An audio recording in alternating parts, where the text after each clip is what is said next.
Remember field trips and first dates? Generations have come to the Exploratorium to learn and play. Now we need your help, and every dollar you donate will be doubled. Sustain the wonder.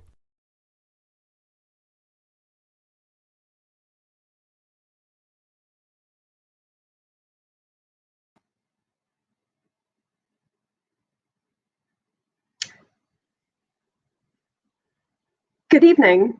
It's my pleasure to welcome you to After Dark Conversations about Landscape. My name is Emma Greenbaum. I'm the program manager for the Environment Group at the Exploratorium. Tonight, along with our friends at the San Francisco Department of Environment, we will be exploring forever chemicals and their impacts.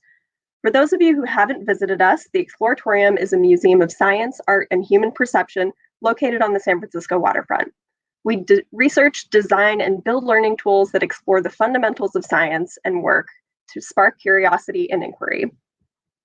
The Environment Group is based out of the Bay Observatory, a windowed gallery on the Exploratorium's campus in the East Gallery. From our location, we have stunning views to the San Francisco Bay and downtown San Francisco.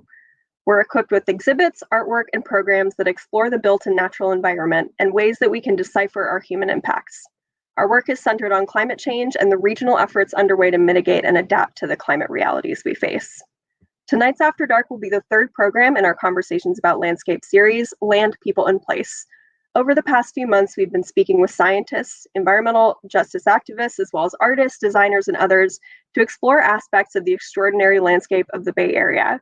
We work with a range of professionals and local communities to do our work, and among our colleagues is our local Ramaita Shaloni Association, who are working with us on a new project, which is an archaeological history of the waterfront that can be explored via a web app. They're also advising us on a permanent land acknowledgement for the Exploratorium. We honor their stewardship of the land and waters of the San Francisco Peninsula and look forward to engaging their knowledge in our ongoing work. Please join us in taking a moment to thank them and honor these lands and their generosity.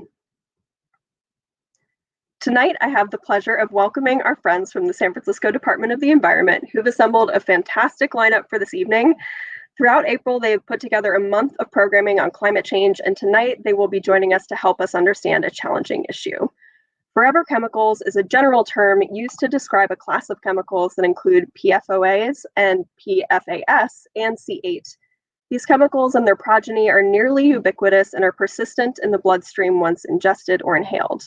I'll introduce our panelists shortly to discuss this further, but first, let's welcome Assemblymember Phil Ting for some opening remarks.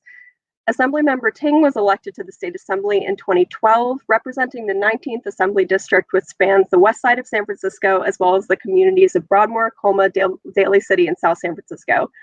He's a graduate of UC Berkeley and Harvard University's John F. Kennedy School of Government.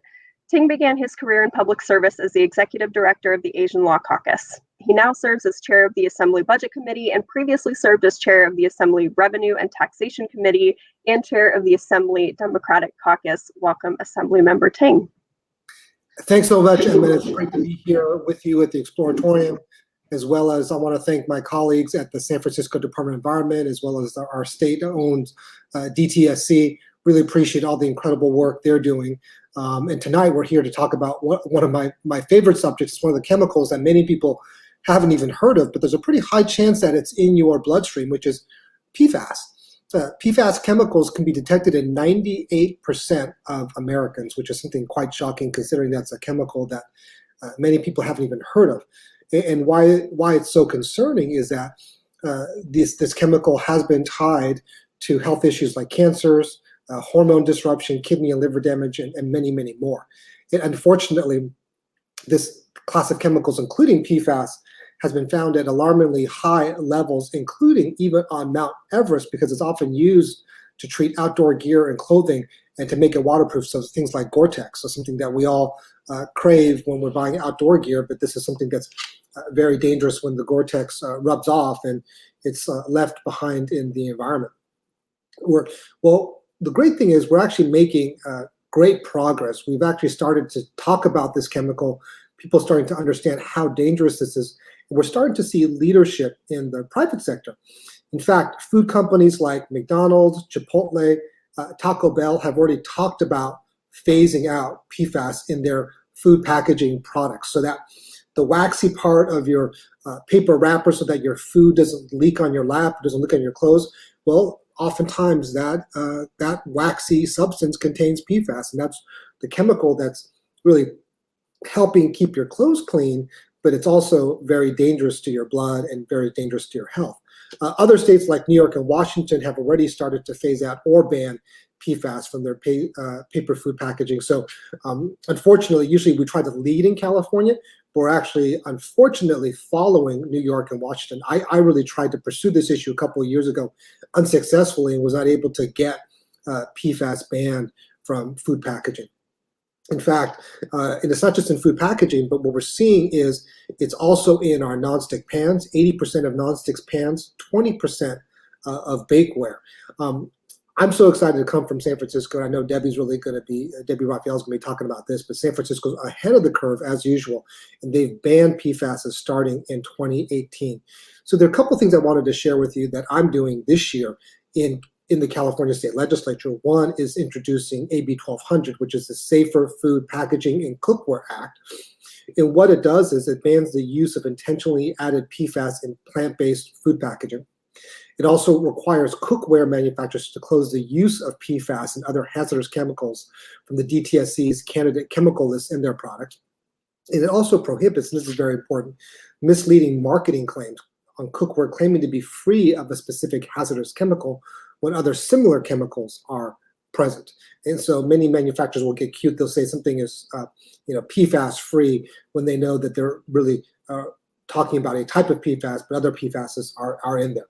So it's so important that we get this piece of legislation passed, because as a consumer, you should have a right to know whether or not your cookware, the food, the packaging that your food is packaged in. Now that we've spent a year in COVID, many of us have been dining out, taking out. A lot of that food packaging has PFAS, and so we really need to make sure that that chemical is not in our food packaging, but also that it's labeled in our cookware, so we know whether or not it is chemical-free. My other bill, AB 1201, is another one of my passions. It's making sure that we have the highest quality compost. We're so lucky to have Recology here in San Francisco, and they have a great composting system through our waste stream here. But one of the key issues is making sure that compost is clean. And if compost gets contaminated with PFAS, so if you throw a certain kind of food packaging into your compost, which is normally allowed, but if it has PFAS, then it could potentially contaminate that great compost. So it's very, very critical to make sure that our compost here in San Francisco, also statewide, has the highest quality possible, and that's my AB 1201. I'm also a principal co-author on AB 652, which bans PFAS in children's products like booster sets, changing pads, play mats, and many more. So you heard about the BPA free in baby bottles, and as a father of two children, that was a very critical item for me when we were looking at baby bottles. But you don't think about what kind of PFAS or chemicals are in everything else you're buying, whether it's booster seats, changing pads, play mats. So it's so important. So last year, the legislature passed a bill to ban PFAS in firefighting foam, which is a great step. But we still have so much more work to do. We're, again, states behind San Francisco in their leadership, but I really hope to get us up to speed as fast as possible. And I really hope you all enjoyed the panel discussion. I again wanted to thank the Exploratorium, and again, thank our great San Francisco Department of Environment for putting on this great panel. And thank you for your leadership and sharing your knowledge around these very dangerous forever chemicals. Thanks so much. Thank you, Assemblymember Tang, and thank you for all of your leadership and for joining us this evening. I know you have to run, so we'll move on to introduce our panelists this evening. We'll be joined by Meredith Williams, Debbie Rafael, and Rob Thomas. I'll introduce the three of them, and then we'll hand it over to Meredith, our first speaker. So Meredith Williams has served as the director of the California Department of Toxic Substance Control since 2019. She champions the inclusion of multiple perspectives to address complex problems at the intersection of science, policy, and social and environmental justice. She joined DTSC in 2013 to lead the implementation of California's groundbreaking Safer Consumer Products program to reduce toxic chemicals in consumer products. With a background in physics, Williams has a private sector experience in research and development, product management, and operations at tech, consumer product, and chemical companies. And she began her environmental career at the San Francisco Estuary Institute, SFEI, which most in our audience might be familiar with, which is a nationally recognized center for science in support of aquatic research management. Next, we will have Debbie Raphael. Debbie Raphael is the director of the San Francisco Department of Environment. We're so happy she can join us. She believes that cities can take bold action to address environmental harm.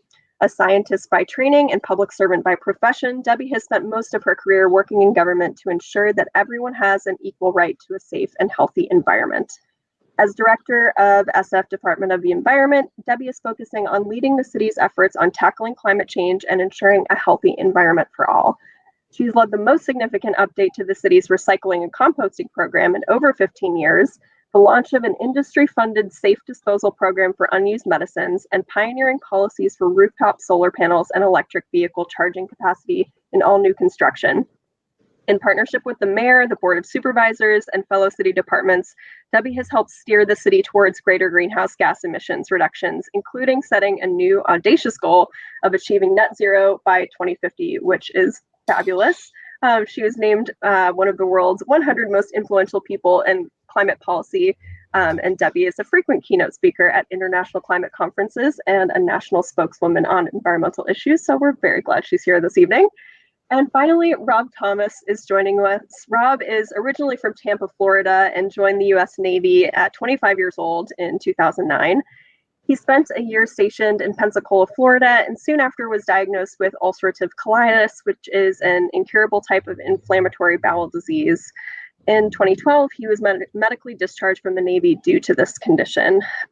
His wife, Laura, works for an environmental nonprofit group in 2020 and found a report detailing PFAS contaminant levels all around the country. And included in that list were 3 places with high PFAS levels that Rob had lived, meaning that Rob had potentially had a lifetime of exposure to high levels of PFAS chemicals. Ulcerative colitis is a very mysterious lifelong condition requiring invasive procedures and unpleasant medications, and is only one of numerous medical conditions associated with PFAS exposure.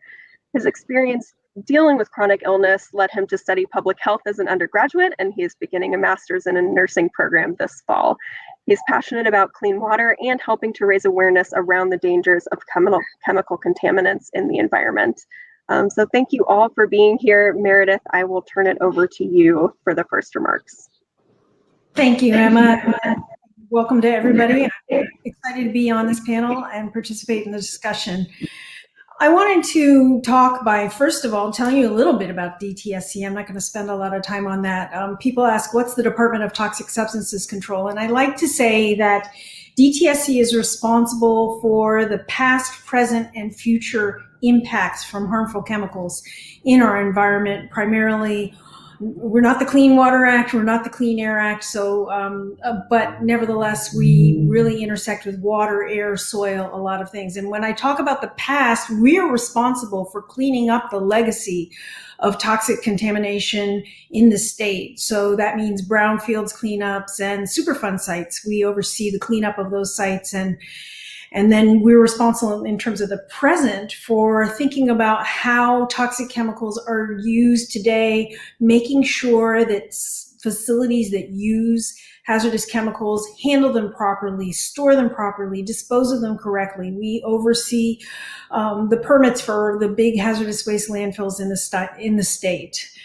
And then lastly, our Safer Consumer Products program is our newest program, and it's about breaking this cycle of our toxic lifestyles, getting toxic chemicals out of our consumer products.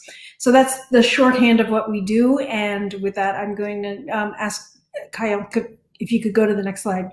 So we're here to talk about what we're calling the forever chemicals. Assemblymember Ting did a fantastic job giving you the quick introduction, and he made my job a lot easier. Next slide, please. So the common characteristic, just to talk about the chemistry for a quick minute, for all of these chemicals that we're talking about, is that they have a carbon-fluorine bond. And that is the strongest chemical bond possible. And as a result of that, the strength of that bond, these molecules end up with really phenomenal properties in terms of how useful they can be. But it also means that we're talking about thousands and thousands of chemicals. Different people count them different ways. Some people count up to 9,000. Some people count up to 3,000. But bottom line is it's thousands of chemicals. Next slide, please. And as Assemblymember Ting highlighted, they're so useful, the properties. PFAS chemicals can be great lubricants. They make non-stick pans have that functionality, but it's surprising how widely they're used and how many products they're used, either for water repellency, stain repellency, and all sorts of other properties. So they are ubiquitous. But the problem is that means because they're so ubiquitous, we're getting exposed. That the strength of that bond means they're not going anywhere. They are forever chemicals. And that means once they're out there in the environment, they're going to stay there. That doesn't mean they're going to stay exactly where they're first introduced to the environment. They're very mobile. They can move around. They can be picked up by water and air and transported in dust and really move all over our environment. Additionally, Assemblymember Ting explained that they can be kept in our body, held in our body. Not all of them are metabolized and excreted. They can stay with us for quite a long time. And of special concern is the fact that they can impact, if women of childbearing age are exposed to these chemicals, it can actually impact their unborn children and their newborns and children if they're nursing. So there are lots of ways that we start to get concerned about these chemicals. Next slide, please. And what this means is that they're showing up in wildlife, in polar bears, in Arctic climes, in drinking water. Plants actually can take up perfluorinated chemicals, the PFAS chemicals, and integrate them into their structures. And that means that we're getting exposed to them potentially even in the food we eat. Next slide. So just a couple examples of how problematic this is. Carpets and rugs are an area that our department has been giving a fair amount of attention.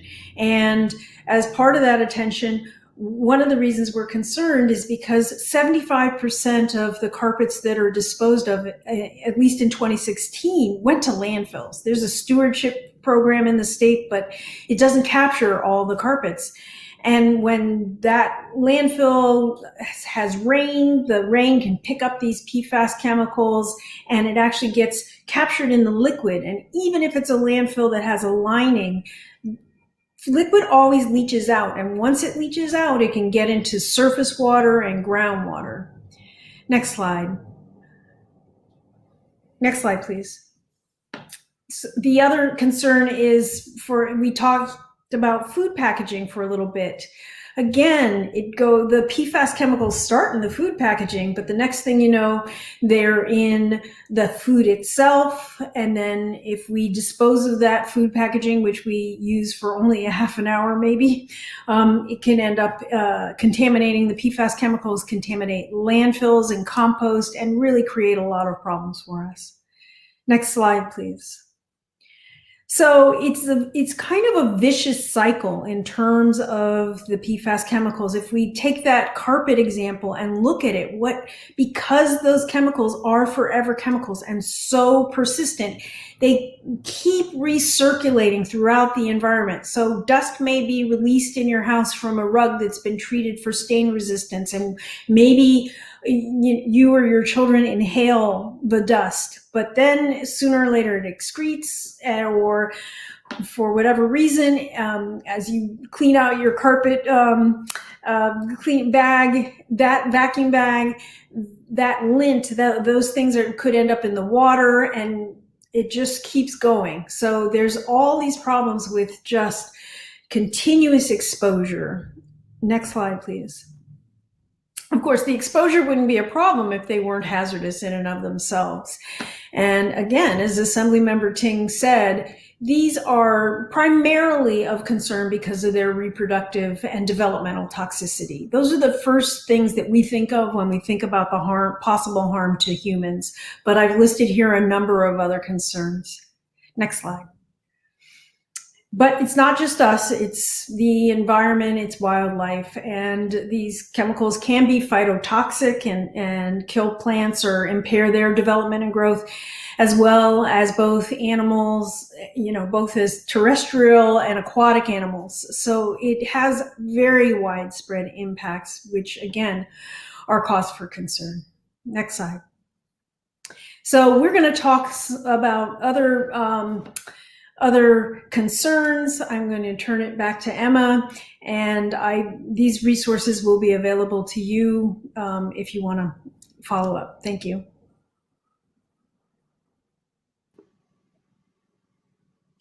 Thank you so much, Meredith, and I will kick it over to Debbie.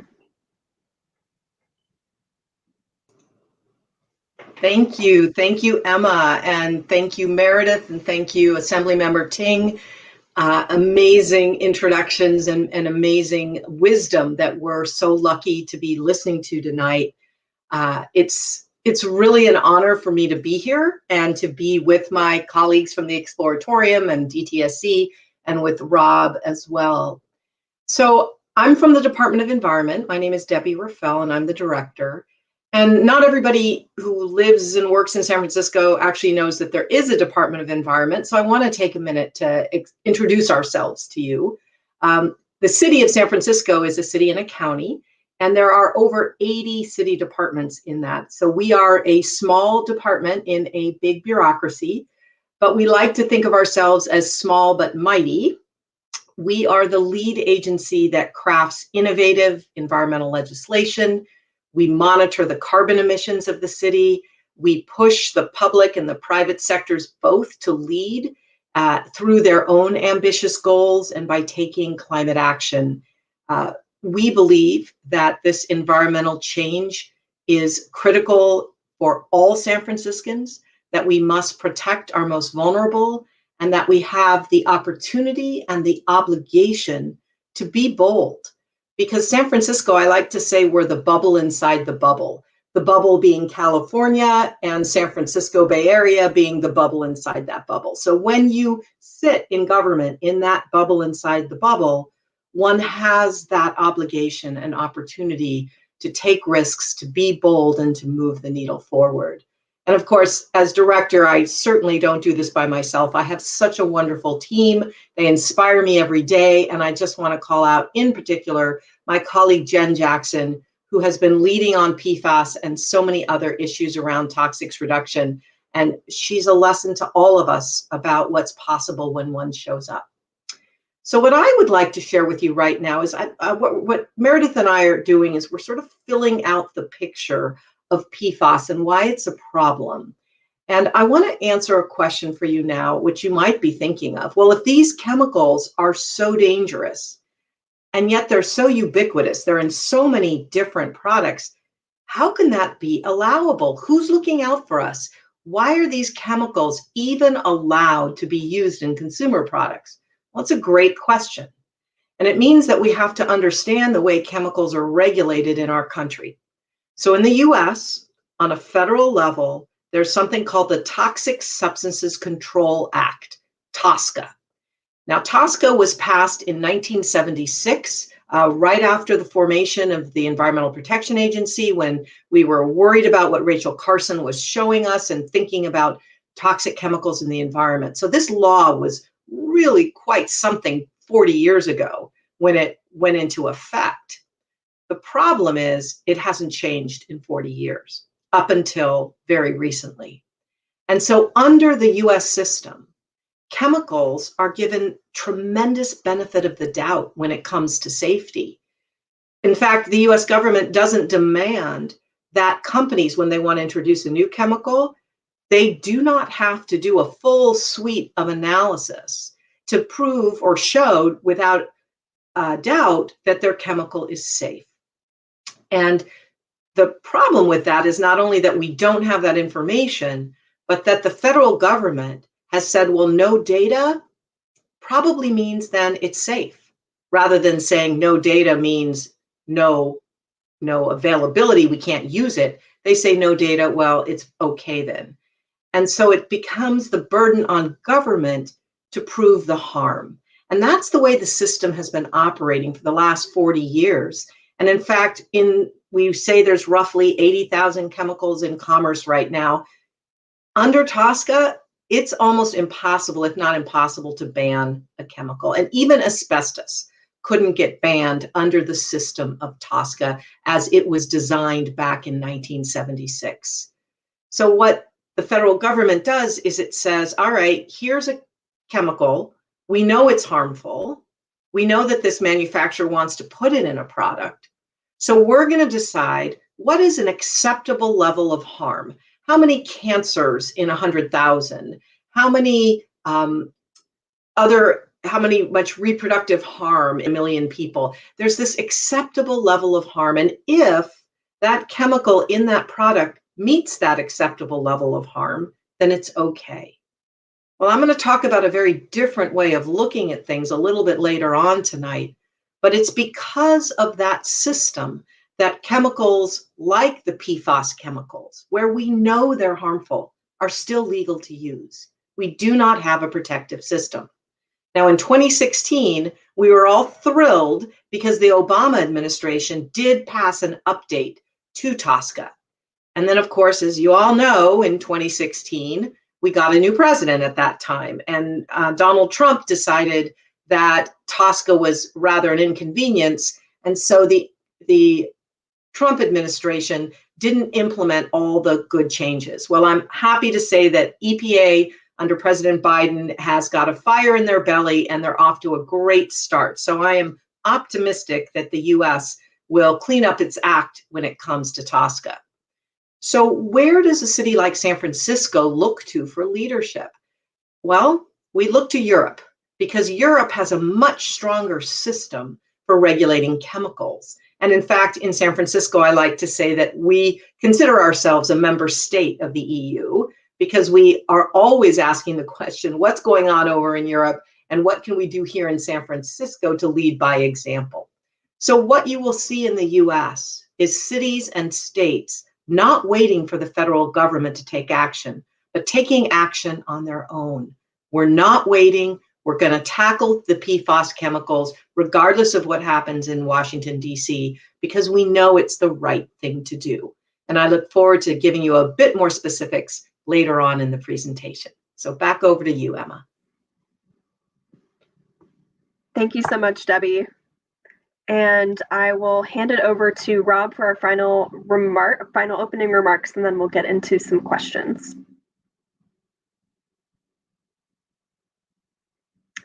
And Rob, we cannot hear you. Thank you very much. Hi, everybody. My name is Rob Thomas. And thanks, Emma, Meredith, Debbie, and Assemblymember Ting. So I'm a veteran. I'm originally from Tampa, Florida. Joined the Navy in 2009. So my wife Laura works in an environmental nonprofit, and she came across a report a year or two ago showing elevated levels of PFAS in groundwater all around the country. What I didn't know at the time was that the EPA had only issued an advisory that 70 parts per trillion, which sounds like a really small number, and it is, but 70 parts per trillion is the limit at which point the public needs to know that there's these contaminants in their water. It doesn't mean that any enforcement has to be made cleaning up that water. Nonetheless, this kicked off a little bit of investigation on my part, and I came to find out that where I'm from in Tampa, there's a major military base, MacDill Air Force Base, and knowing that the EPA set an advisory limit of 70 parts per trillion, I was pretty shocked to see that the levels found in the groundwater at MacDill Air Force Base exceeded 520,000 parts per trillion. And just across the bay, as we heard earlier, these chemicals can migrate. So on the other side of the bay, there were also contaminants found, not just in the water, but also in the soil at very, very high levels, 430,000 parts per trillion. And so unbeknownst to me, I was growing up in an area that had these chemicals basically everywhere. About a year after I joined the Navy, I started getting sick, having some digestive issues, was diagnosed with ulcerative colitis, and discharged 2 years later. I came to find out that one of the places I was stationed in Pensacola also had really high levels of these PFAS chemicals at over 126,000 parts per trillion. Now, these chemicals are found in high numbers on military bases because they're used in firefighting foam, aqueous firefighting foam, AFFF, and it just finds its way into the water. So, I mean, I've been dealing with this condition for almost 10 years now. It's a lifelong condition with no cure. It's kind of a mysterious disease that we don't always know where it comes from. There's genetic components, but we also know that environmental exposures, lifestyle issues, all kinds of things can turn on these genes. And so, I mean, it's likely that my high exposures to these chemicals are a major contributing factor to my condition. Fast forward to 2020, when my wife finds this report. She also finds that where we're living in Pleasanton, here in the Bay Area, also have high levels of PFAS. Still not as high as the military bases where I'm at, but I mean, the EPA says 70 parts per trillion is the advisory level, but research suggests that anything over 1 part per trillion has the potential to have really adverse health effects. And so, I mean, any of these places, would be considered significant exposure. Now, with UC, it's just one of many conditions that is associated with PFAS chemicals. 20% of the cases of UC end with colorectal cancer within 30 years. 15% of these cases end with surgery by 20 years. And I mean, can I connect my condition like definitively to this? No, but I think that there's evidence that shows that it's very possible because of the surfactant properties of PFAS chemicals. What we think is that it strips the mucosal lining from the colon and the digestive tract, which causes the body to mount an immune response to the beneficial microbiome, which should be helping us. But once the body has targeted the beneficial bacteria as invasive and pathogenic, it creates a cascade of inflammation that just persists. And so this is just one example of the many things that can go wrong in the human body when exposed to the forever chemicals like PFAS. And with that, I will kick it back over to Emma.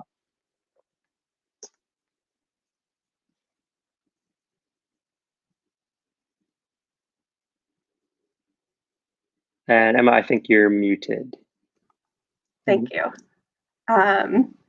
So it was my turn to stay muted. Thank you so much for sharing with us. I think this is definitely an overwhelming topic. I'm hoping, we can break it down a little bit more. In my research, I've kind of been overwhelmed with the ubiquity of these substances and seemingly extremely difficult paths to removing these chemicals from our environments and mitigating our exposure. So I wanted to ask sort of overall, there's a spectrum between individual action and collective solutions. And I'll show my hand that I kind of lean more towards the collective solutions, but individuals can definitely remove PFAS chemicals from their homes to some extent. There's creating and passing legislation that would stop them from making it onto shelves in the first place. So I'd love to hear from each of our panelists where you see yourself intervening in the spectrum, where you see your work fitting in. So I'll direct first to Meredith. So my question for you is just, what is DTSC doing about toxic chemicals in consumer products broadly, and what is the Safer Consumer Product Program? Okay. I will say that we are only one department within California EPA, California Environmental Protection Agency. Also in Cal EPA, we have a water board, we have the air board, pesticide regulation, etc. And every single board or department within Cal EPA is really working hard to use whatever authority they have to tackle these chemicals. For Department of Toxic Substances Control, we are using this Safer Consumer Products Program to really try to change the paradigm. Debbie explained the Toxic Substances Control Act, and one of the things that whole construct does is it requires somebody to tackle one chemical at a time. We have a Safer Consumer Products Program that's really about getting toxic chemicals out of consumer products. And the way it works is if the department decides there's a potential for harm from a product chemical combination, we can list that in regulation, and that sets off an analysis by a company as to whether or not there's a safer alternative. The idea is we don't want to get in the same problem that we've had for years with just substituting one bad chemical for the next, BPA to BPS. This is especially problematic in pesticides. And so we want the manufacturers, we're putting the burden on them to do an analysis, think about what are the environmental impacts, what's the toxicity, what happens to this chemical at the end of the product life?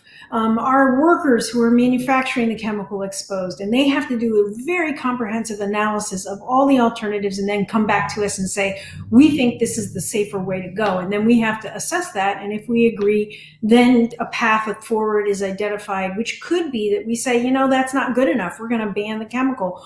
Or it could be that we say, okay, well, you have 3 years to get that chemical out of your product.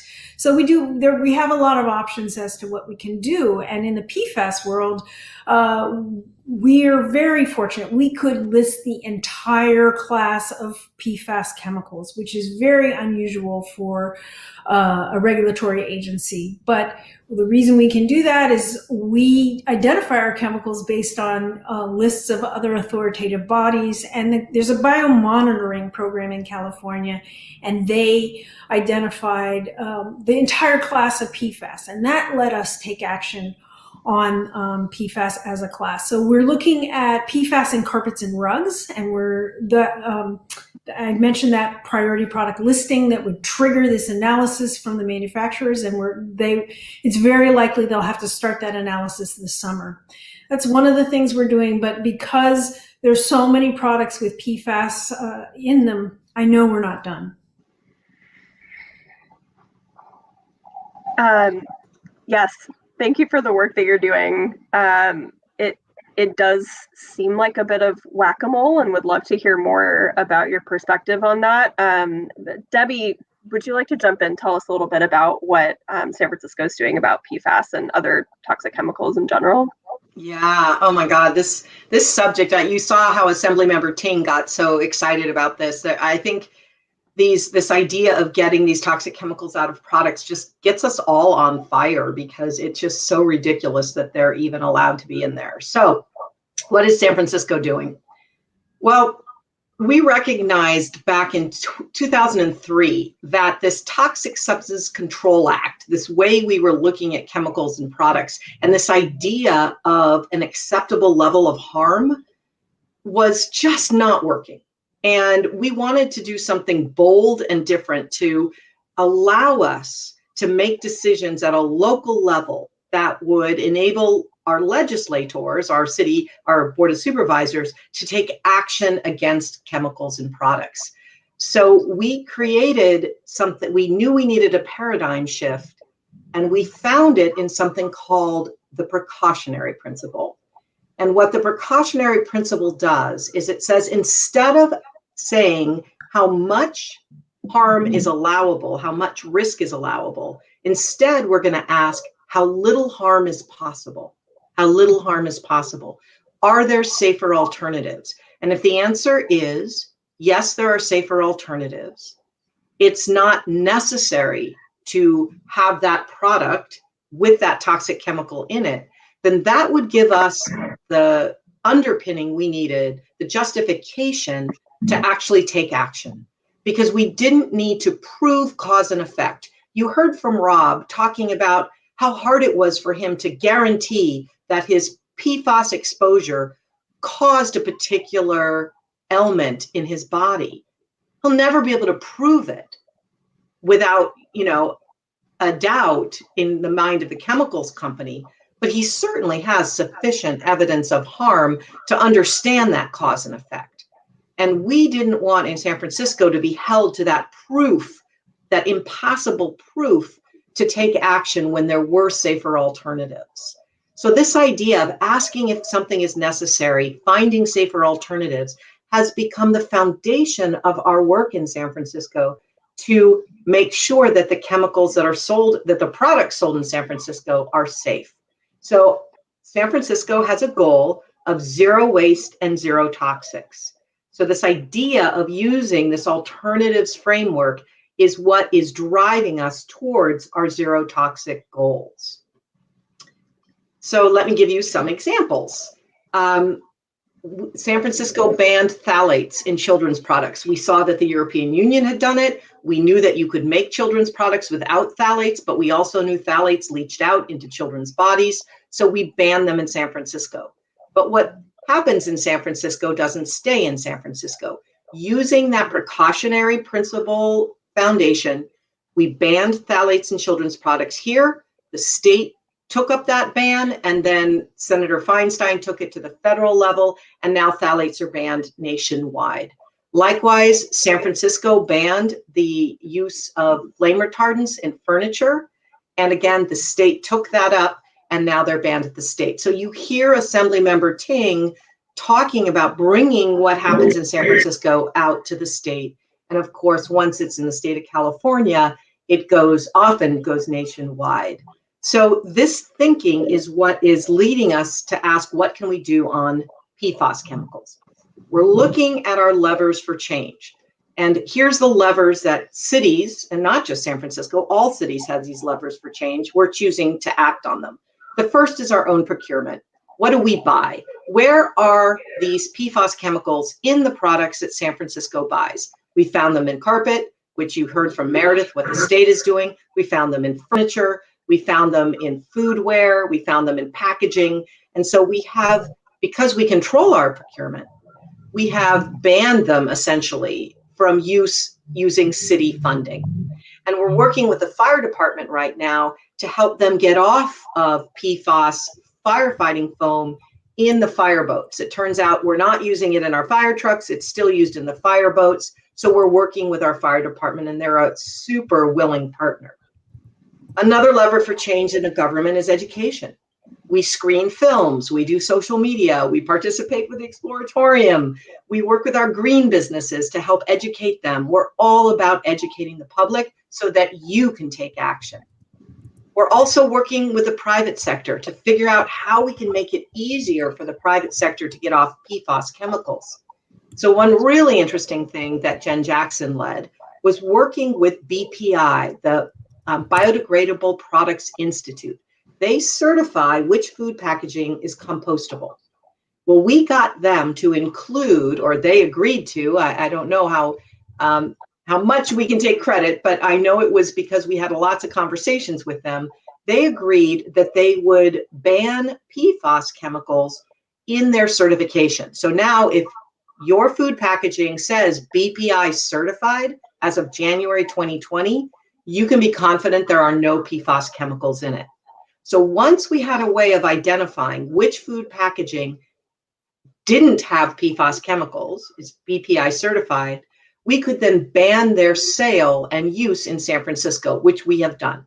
So anytime now you go and get takeout food in San Francisco, your packaging will not have PFAS chemicals in it. So we have mandates, we have partnerships, we have education, and we have procurement. Those are all ways, Emma, that we can get this more community level action that doesn't then put it all on the individual to figure out how to get these things out of commerce. Thank you so much. We got a question from the audience that I want to ask now because I think we're kind of on this thread. But we got a question that one of our audience members is curious to know if companies like Trader Joe's, Whole Foods, Costco, et cetera, are doing anything to try to limit the use of these chemicals in packaging, especially around their house brands. Or is that still in the works or not? Can I jump in? Yeah, please. One thing it's a great tool that's available to everybody. There's an organization called Safer Chemicals, Healthy Families, which is quite a mouthful, but what's simpler is their Mind the Store campaign. Every year they rate a great number of retailers in terms of how well they're thinking about chemicals in their products. Not just the ones that are house brands, but the ones that are on their shelves in total. And they give grades to all these retailers. I know that Trader Joe's is one of the organizations that they evaluate every year. Again, it's called the Mind the Store campaign, and you can look for yourself and see what the grade was. And to be honest, it's been very effective in putting pressure on retailers to provide more transparency so people can understand what kind of chemicals are in the products that they're buying and whether or not a company is thinking about chemical content and the potential exposures to toxic chemicals. So it sounds like there's BPI certified, there's the Mind the Store campaign. How are some of the ways, and Rob, maybe I'll direct this to you, how have you, from an individual perspective, started to try to weed these chemicals out of your own home or your own purchasing? Yeah, good question. So, well, we were fortunate when we were living in Pleasanton that the house already had a reverse osmosis water system installed. So any of the water that we were drinking was being filtered via reverse osmosis. So that protected my young children. I have 2 under 2 right now. That's an expensive way to filter your water, but since we've moved, we've had it installed just because we think that it's important enough. We've also we're not using nonstick pans. We use stainless steel and cast iron, and that's it.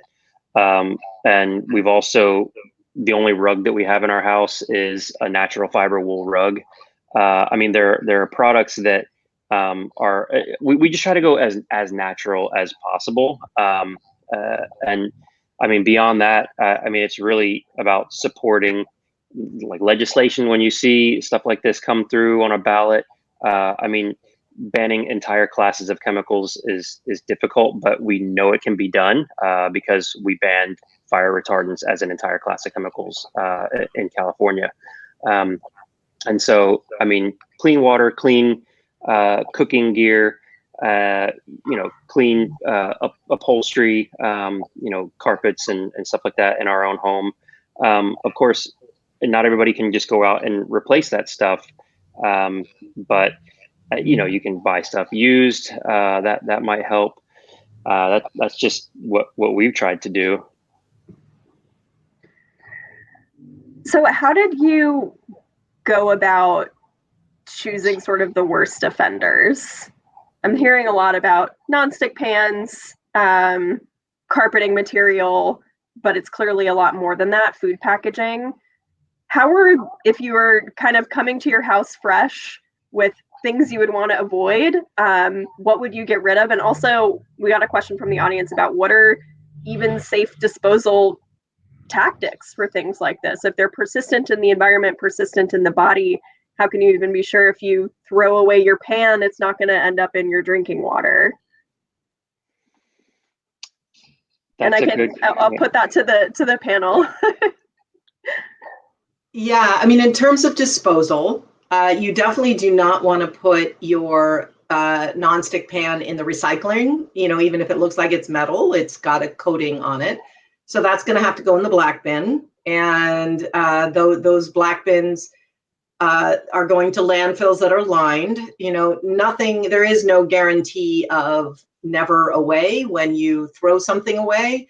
I mean, and that's just the dilemma we live in, is we want a perfect, send it to the moon, get it away from us. It isn't going away. And therefore, it's so important to be as proactive as we can on the buying side. And then, of course, really showing up for the alternatives and asking the question, what can I learn? So there are other websites, and I'll share some of them a little later, that you can look at to learn which products don't have the perfluorinated chemicals in them. In terms of worst offenders, think about your exposure pathway. Think about how long is that item coming in contact with your body. Are you ingesting things that have come into it, right? So it's not magic how things get into our bodies. They get into, and Meredith talked about this a little bit, they can get in when you eat. So if you have a pan and you're cooking and you're scraping it, that is clearly a exposure pathway. In carpets, if your babies are crawling on them and they're laying on them for a length of time, that's an exposure pathway. Your clothing, if you're wearing waterproof clothing, Gore-Tex, if it's not next to your skin, then it's probably less of a problem. So to me, rather than going crazy and worrying about everything I see, I always think about exposure. How is it in contact with me in a way that is likely to get inside my body? It's just a rule of thumb. Rob and Meredith, is that kind of your framing that you use, the exposure pathways, or how do you think about it? That is the way I think about it. And I think, I also think about the potential for harm, developmental toxicity, reproductive toxicity. I think, there's certain times in life where we need to be especially attentive.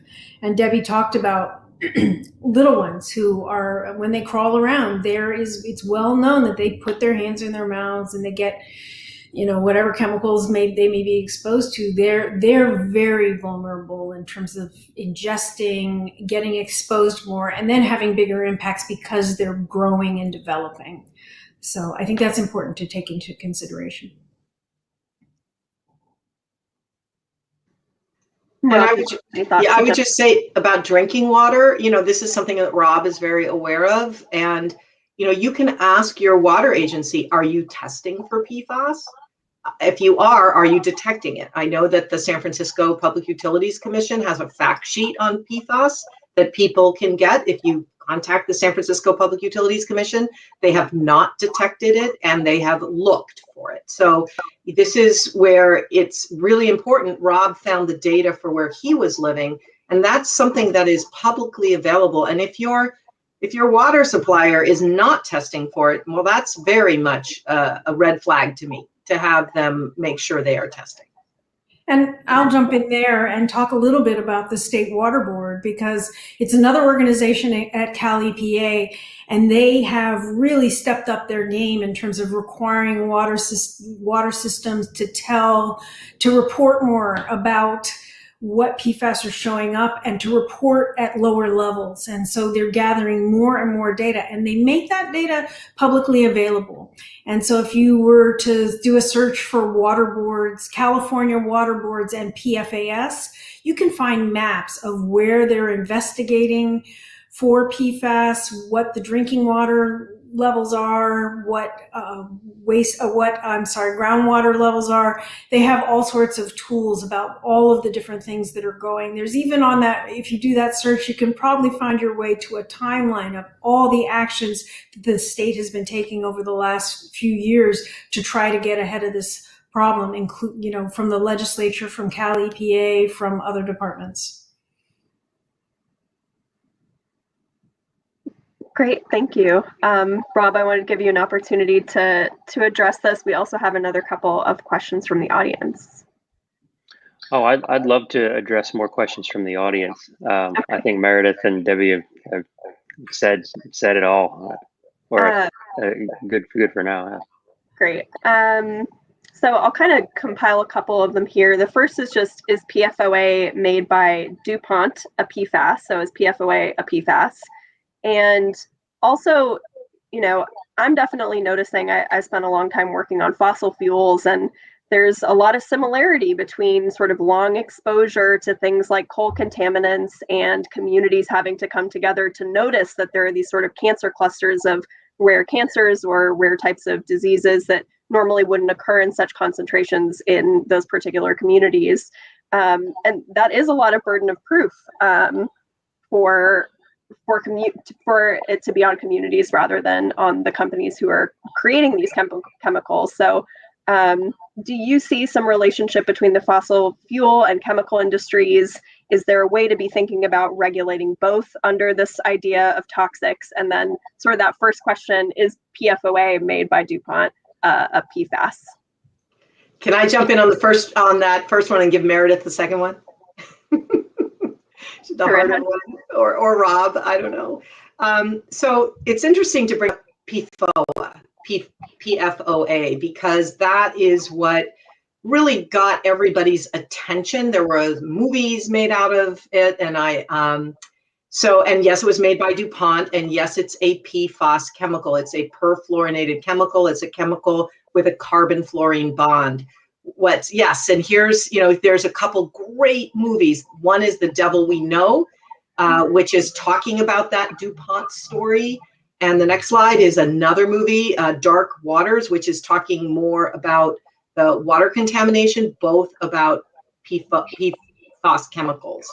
So, but the interesting thing about the PFOA is it's a molecule of a certain length, 8 carbon chain. And so DuPont says, well, we're not making it anymore. We have a 6 carbon chain molecule, and that one's safe. And this is where you heard from both Meredith and Assemblymember Ting about the BPS situation, where, do you remember you saw baby bottles that said BPA free, and we're like, yay. But what they had done is they'd substituted it with BPS, which is functionally the same chemical, but less data, less studied, therefore safe, right? Well, that's what we think is happening with these perfluorinated chemicals is, yes, the PFOA is a longer chain. They've substituted with a shorter chain, less data, must be safe. Well, I'm not so sure. And luckily, DTSC is not buying it, and they're looking at the PFAS as a class of chemicals, no matter how long that chain is. Super important. Now, Meredith, how do we regulate the fossil fuel industry and the toxics industry?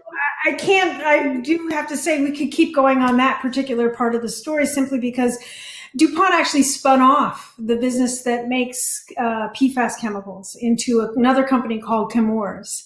And one could ask whether or not they did that with, separating themselves from some of the problems that have been created. But I'll leave that alone for now and just talk about that link between the fossil fuel industry and chemical manufacturing.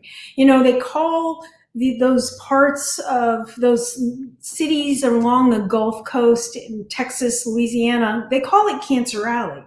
And those are the places where raw petroleum products are turned into either plastics or chemicals. One concern I have is that as we use fewer and fewer fossil fuels, we're more likely, those businesses will have to maintain business by continuing to manufacture more and more chemicals, which are likely more profitable for them anyway than the commodity that's fuel. And if we continue to allow manufacturing with the same paradigm of you don't have to prove that it's safe, you can just introduce it on the market, we're going to continue to get the same result, which is getting surprised by chemicals that are problematic. Again, the Toxic Substances Control Act isn't the greatest tool for us. I think it is going to be important to look to states, not just California, but a lot of other states, to try to get ahead of this, to try to break that linkage, break the cycle, raise the burden for making sure that chemicals that get introduced are safe. But we have a long way to go. Thank you, Meredith. We're about coming up at time, but I wanted to give each of you a chance to just give a minute or so of remarks on just what you hope that people take with this, what you hope they will do next, and what you think you might like them to support, and any resources you might want to post, and we'll be able to get that out to our audience as well if you'd like to send links. So Rob, maybe we'll start with you to give your final remarks. Thank you. I think just being an informed citizen is a great way to start. Attending events like this, being open and talking to your friends and family about this kind of thing, it's not going to make you seem paranoid, at least hopefully not. I think it's really important. We're in a time when we're surrounded by a lot of unknowns and really powerful industry. And I mean, before you buy a product, even just do a little bit of research, see, you know, is there a better alternative? Is there a safer alternative? The map that I used, where some of the slides came from, showing the high levels of these compounds where I lived, was the environmental working group map. I'm sure we can get a link for that in the show notes or wherever some of these resources are going to be posted. Yeah. Thank you, Rob. And I'll hand it over to Debbie. Wrong button. Kale, can you bring back that slides of the movies, and let's just go to the next one? Yeah, keep going. Keep going. All right. So this is one of my favorite things I'll leave you with. So Green Science Policy Institute, they're a wonderful organization, and they have a website, a landing page called pfascentral.org. And there you can see they list products, they do the testing, and that is sort of your one-stop first stop for shopping to figure out which products that you're interested in might have PFAS chemicals in them. They are, it's a great organization. Another wonderful organization is the Center for Environmental Health. The Center for Environmental Health, they also have a toolkit on PFAS chemicals. So there's a lot of information out there from very reputable organizations. And the next slide is just to remind you that the world is run by those who show up, and we need to show up right now for Assemblymember Ting.